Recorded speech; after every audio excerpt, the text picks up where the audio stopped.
Welcome to Deleted Saves. My name is Kermit the Grog from That Time I Got Reincarnated in the Same World as an Anime Podcaster, and I'm here tagging with my good friend Isekai Sensei Sama Brad to help out Phil while he takes a well-earned break. The game I am sharing with you is Backpack Hero, a PC and Switch indie roguelike game that released into early access back in August 2022 with a proper 1.0 full release in November of 2023. Before we get into it, I have something important to set up. I promise it's both relevant and important. Follow me on this. The year is 2005. I'm in junior high. Okay, that isn't relevant to you, but it is to me. Resident Evil 4 had launched onto the GameCube and brought us to one of the finest gaming experiences that had been had up to that point. And sure, I could be talking about the over-the-shoulder camera it brought us that we saw repeated in hundreds of games after that for over a decade, the gunplay, the action horror elements that we also see repeated, or even the merchant. But I'm not. I'm talking about the attaché case, baby. You see, Resi 4, as us gamers call it, had numerous guns, equipment, ammo, herbs, eggs, etc. that you could pick up into your inventory. And like other games, you had a limited inventory. But you weren't just limited to like a certain number of things or how heavy you were, but the shape and the size. You had your handy-dandy attaché case that you had to Tetris your equipment into as you picked it up. Get a new gun, hope you can make room for it. Do you get rid of the old one? Do you keep the new one? Catch a fish? That's a lot of room to make. Can you slide and rotate all your weird-shaped guns around to make home for it? Are you a chaos human who just puts stuff willy-nilly? Or do you organize your case by putting healing items together and grouping up ammos by gun type? At certain points of the game, you could buy a bigger attaché case and then later an even bigger one. Well, that is if you had the cash for it. It was glorious for a probably on-the-spectrum human who loved to organize and Tetris things into the perfect configuration. But then Resident Evil 5 happened and they dropped that mechanic and the world was sadder for it. Cut ahead a decade and everybody's attaché case-based nostalgia is finally growing sprouts into the indie game garden, and one of those sprouts is Backpack Hero. Backpack Hero is a game about delving into a dungeon, fighting monsters, getting loot, and finding the right synergistic home for it inside your growing backpack. It is a roguelike, turn-based inventory management dungeon crawler. Every base run starts with your trusty 3-backpack square wooden sword, the 4-square wooden shield, and a plate of food for more energy, and off into the dungeon you go.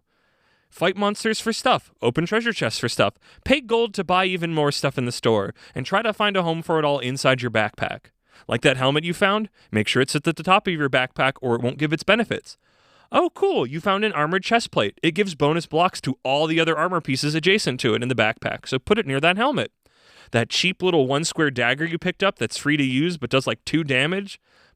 Put it next to that fire gem you found, and now it deals 2 extra fire status to the enemy. But, oh wait, you also have to make sure your main weapon is adjacent to the gem. It all plays together.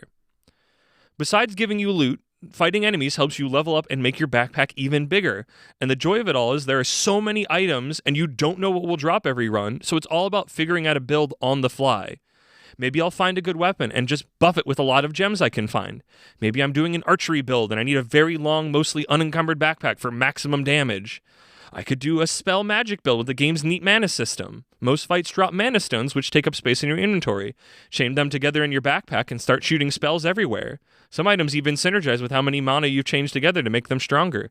It all synergizes together in a really satisfying way. Do I have your attention? Let's get more into the nitty-gritty.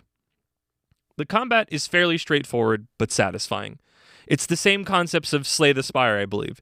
You've got attack, you've got block, and some other fun statuses thrown in like poison and fire. Each turn you have 3 energy for 3 actions, though there are a few items that give you more energy per turn. A lot of basic actions take 1 energy.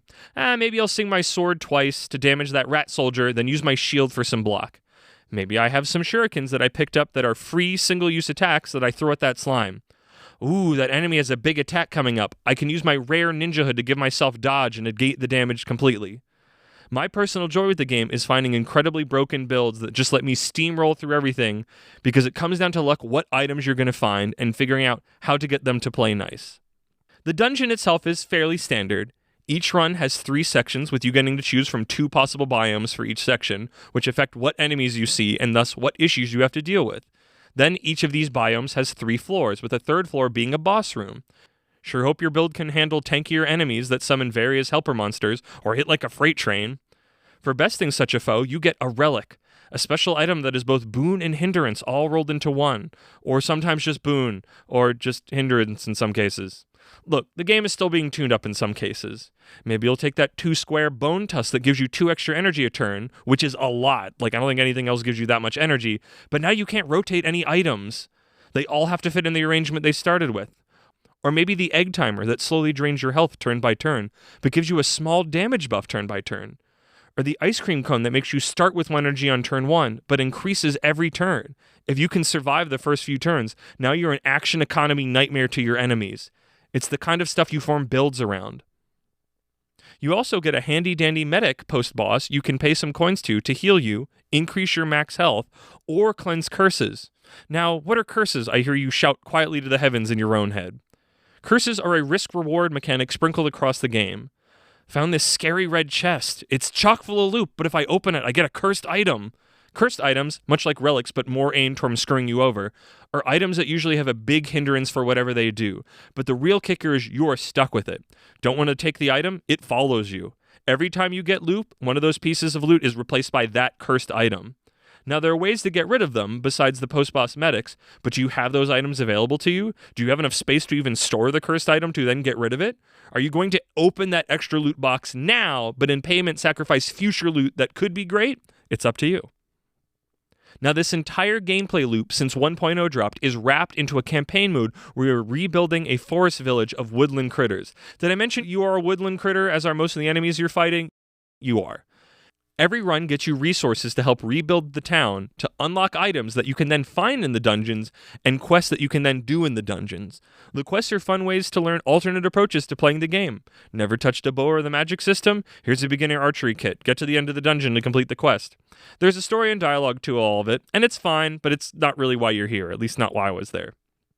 The little town builder, I would say, is worth checking out, and it's fun to organize everything nicely within it, with paths and such as your resources allow. So by having played it for hundreds of hours pre its inclusion in the game, I really liked having a bigger picture objective that makes all my runs pay into something.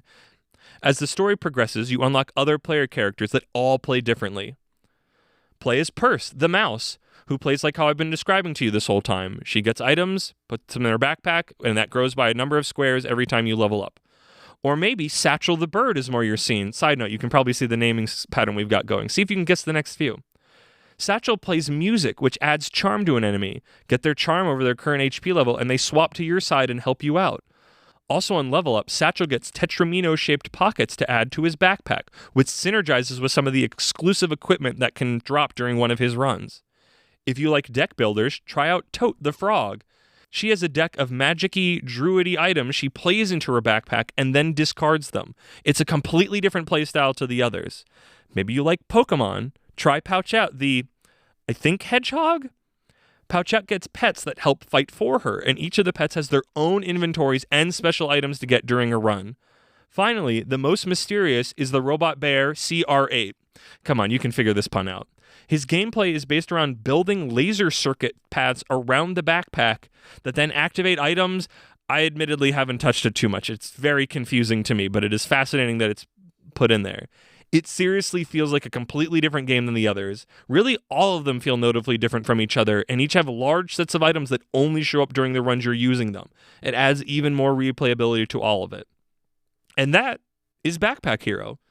To close this little review preview sesh, I will share with you that Steam tells me I've played, at time of this writing, 312 hours of it. And I'm sure that number will continue growing in the future. It's the ultimate kill some time on a run and relax game that still gets my brain going. The game is still getting updates every so often, and there is a small but mighty modding scene for it. Case in point, when you're getting hungry for a new batch of items, may I recommend the Farland Dwellings mod that adds hundreds of new and interesting items to the item pool for all the item types and characters? Suffice it to say, it's a charming game with a large pool of content that I think is very worth the $20 asking price on Steam. Speaking of Steam, Backpack Hero currently sits at a very positive rating on it. I found the PC version. It is not a very graphically intensive game, so this is even if you're running on a potato, I'm sure it runs on Steam Deck great. I personally cannot speak to the Switch version. I know I've seen some chatter that it's kind of buggy, which seems to be a reoccurring thing with a lot of these indie Switch ports. Just must be the nature of the beast. If my intro talking about Resident Evil 4 didn't get it across enough, I love to organize and find home for things, and Backpack Hero is just an infinite engine where I can do that all the time. And the constant sense of growth, of finding the right tool for the job, of hoping that better weapon comes along for this particular run, or this run I'm going to play around with the cleavers that all have these crazy synergistic things where they activate each other. Like, there's always something new to point my brain in that I could get lucky on a particular run, but all of it is contained in this constant ability to organize and find home for things. My house can hit a point of maximum efficiency, but Backpack Hero is an infinite engine where I can always just kind of tickle that part of my OCD brain and play a little fun, charming RPG while I'm doing it. In conclusion, if you want a Tetris RPG dungeon crawler, which, I do, go check out Backpack Hero. It'll scratch that itch for you real good. Thank you for listening. Now that we're at the end, once again, my name is Kermit the Grog. You can hear more of me on That Time I Got Reincarnated in the Same World as an Anime Podcaster, which, spoiler alert, it's a podcast about manga and anime.